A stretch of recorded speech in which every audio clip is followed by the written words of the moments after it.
As much as you might not want to think about it, you may find yourself in a situation where you have to change a tire by yourself. The good news is your owner's manual has very easy to follow instructions. Long before you might have to tackle this job, make sure you know where to find the spare tire, the wheel wrench, also called the tie iron, and the jack. If you experience a flat, pull off the road into an area that is safe, hard, and as level as possible. Once you've stopped, to prevent the vehicle from moving, put the gear shift in park if you have an automatic transmission, or in first or reverse if you have a manual transmission. After you've stopped the vehicle and turned on the hazard lights, properly set the gear shift, apply the parking brake, and remove the keys from the ignition, and do not allow passengers to remain in the vehicle. To be even more certain that the vehicle will not move, you should put blocks at the front and rear of the tire farthest away from the one being changed. That would be the tire on the other side at the opposite end of the vehicle. Now grab your floor mat to use as a kneeling pad. Since you will already have done a run-through of this, you know exactly where to find everything. Before you lift the car with the jack, while the weight of the vehicle is still on the tire, loosen the lug nuts. This keeps the wheel from turning as you force the lug nuts loose. Depending on the style of your vehicle, you may have to remove a wheel cover first.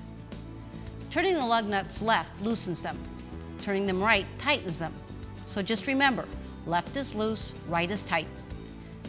Raising the vehicle with the jack in the wrong position can damage the vehicle and even make it fall. To help avoid personal injury and vehicle damage, be sure to fit the jack lift head into the proper location before raising the vehicle.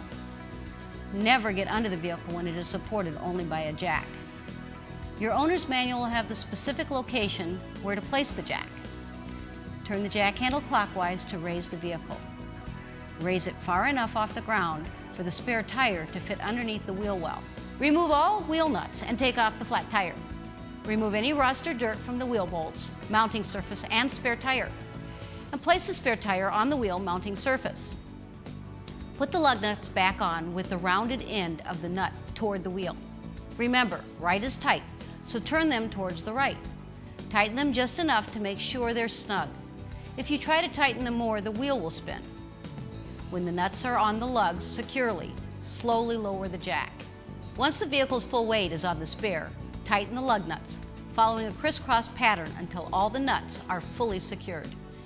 Now put your tools and mat back where they belong and stash your flat. Follow the instructions in your owner's manual for proper storage of your tools and flat tire. It's really important to take the vehicle to the nearest GM dealer or service station as soon as you can to have the nuts tightened with a torque wrench to the proper specifications. Mr. Goodwrench can also tell you whether your tire can be fixed or if you need a new one. If you need a new tire, a trained GM technician can help you determine which brand and model is right for you. Remember, many GM dealers now sell tires. They are the best qualified experts on replacement tires for GM vehicles.